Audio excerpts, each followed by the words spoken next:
Hey guys, this is Nick Sievert from JangaFX, and this is DevBlog number 4. I'd like to show you guys what we've been working on over the past month or so let's jump into it. So as you can see, the interface looks a little bit different than what you may be used to. The major thing is the vector preview actually works now. So let's jump into some of the details of that. So as you can see, we actually have a 3D representation of the vector field as well as actual triangles that protrude from each of the vector field points in space. We have highlighted the back of the vector field indicators, or vector field arrows, whatever you'd like to call them, with a green triangle so that you can indicate which way the vector field is pointing, or the actual vector is pointing. Another thing is you can see that the particles spawn very uniformly throughout the space. Hopefully soon we'll have this fixed. So let's jump into some of the controls. So we have it so that we can change the seed size, which is it changes the particle count actually. So you can see right now we're running 216,000 particles. So we can just keep changing the particle seed to increase or decrease the amount of particles that we spawn. From there we can also change the particle size. That's very useful for preventing overdraw, and you can render things faster. From there, one unintended feature is if you move the window around, it actually rotates our 3D viewport. We're hoping that we can fix this very quickly, and it should be fixed by the end of the week. Let's see, we've also got our time scale. So if you don't want to wait around for your particles to move around the vector field, you can increase the time scale and it will make them move faster for you. Let's see. If you don't like seeing the bounds, so let's turn the particles down, so you can actually see that we have a bounding box. If you don't want to see the bounds, you just uncheck the bounding box. If you don't want to see the arrows, you uncheck the arrow box. You can also change the arrow size, and you can see that anytime I move my mouse, it rotates. We will fix that shortly. So as you can see, the arrows change size. It's very useful.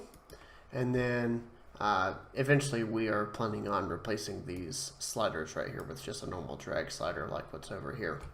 So you can see that this does update in real time. So we can change the number of vectors. And so you can see that our current vector field density is 8,000. So there's 8,000 arrows rendering right now. And we can even go up to something like 220 on that axis, 220 here, and 220 here.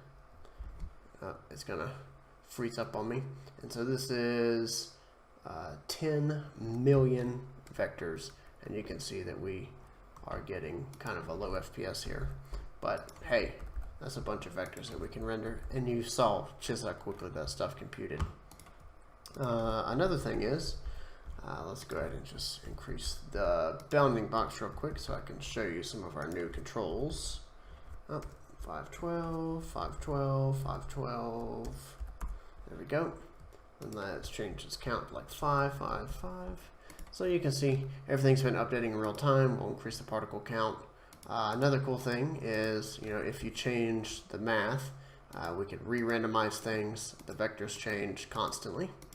But what I wanted to show you is let's make something like a black hole so that stars or whatever in Unreal Engine 4 would be rotating around a central axis and being pulled around the same point, or around one central point. So the way we would do that is we would come into our new little mathematical browser, and we would select a sum, and then from there you can see that the sum is just a world origin and a constant, and so it's just bringing all the particles down to the center. So what we will do on the left side, which just means on the left side of your equation, we want to bring in a rotation. And so right now it's blank, we got to fix that, but it is just simply a rotation module, and so it'll rotate the vector fields, or it'll calculate the rotation of the vector fields around a central axis, which is generally dead in the center. You can see that the particles are going off in one direction because we also have a constant node down here. We want to change that to a minus, And so you can see that now the particles are moving towards the center very nicely. Since we spawned it in a square, it's got, you know, some visual artifacts. And one of the things is it's a little bit too square. So one of the things we want to do to help fix that is come down here to the plus sign, and we want to normalize our vectors. So now you can see it brings in a nice curve. It rounds everything out, and we've got a nice attraction point right there. And so let's increase the density to 10 on each one, give us a little bit more, you know, finesse, and you can see that everything is pulling into the center nicely. It was very quick, very fast. And now let's go up here. We'll rename this. We'll export it. Let's call it VF Black Hole DevBlog 04. I know that's a long name, but hey, it fits. And so we go down here, move this little box, and let's say generate file. And now let's go into Unreal, and you can see that I've already created one of these. But let's go ahead and pull our particle system over. We're going to go to local vector field, and actually over here I need to import VF Black Hole DevBlog 04. And let's go back to our particle system, and we will say VF Black Hole DevBlog 04, just like that, and change it with this. So VF, let's just say black hole. There it is. Okay, so we got that, and now it should show up with relatively the same thing in the center. Yeah, it's a little bit different than the previous one, but we can change the speed of this to say like 600 for the yellow stars.